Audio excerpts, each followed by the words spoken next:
JNU की पूर्व छात्र नेता सहला रशीद के पिता अब्दुल राशिद सोरा ने जम्मू कश्मीर के डीजीपी को एक चिट्ठी लिखी है, जिसमें उन्होंने अपनी बेटी पर गंभीर आरोप लगाए हैं। अब्दुल राशिद ने अपनी चिट्ठी में दावा किया है कि उन्हें अपनी बेटी से जान का खतरा है।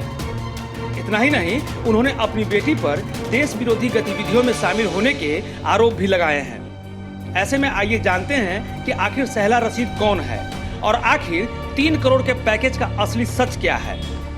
अपने बयानों से सुर्खियां बटोरने वाली सहला रशीद एक बार फिर चर्चा के केंद्र में है। जम्मू कश्मीर से ताल्लुक रखने वाली सहला जवाहरलाल नेहरू छात्र संघ की उपाध्यक्ष रह चुकी हैं। फरवरी 2016 में जेएनयू के तत्कालीन छात्र संघ अध्यक्ष कन्हैया कुमार और उमर खालिद के राजद्रोह के आरोप में गिरफ्तारी के बाद सहला ने प्रदर्शन किए थे और भारत विरोधी बयानबाजी भी की थी।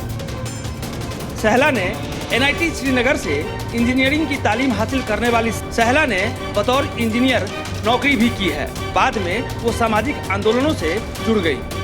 सहला ने 18 अगस्त 2019 को कई ट्वीट कर सेना पर कश्मीरियों पर अत्याचार करने के आरोप लगाए थे। सेना ने इन आरोपों को झूठा बताया था।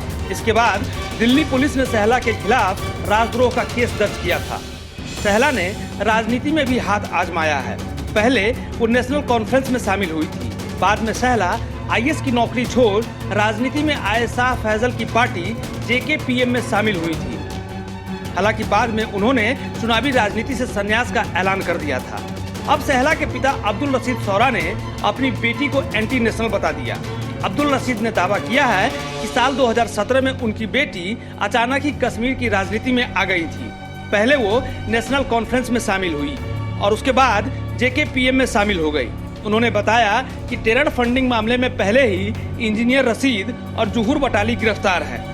इन नेताओं ने उनकी बेटी को नई पार्टी में शामिल होने के लिए 3 करोड़ रुपए की पैकेज की पेशकश की। अब्दुल रशीद ने बताया कि जून 2017 में इन नेताओं ने उसे बटाली के घर पर बुलाया था, जो कि श्रीनगर में है।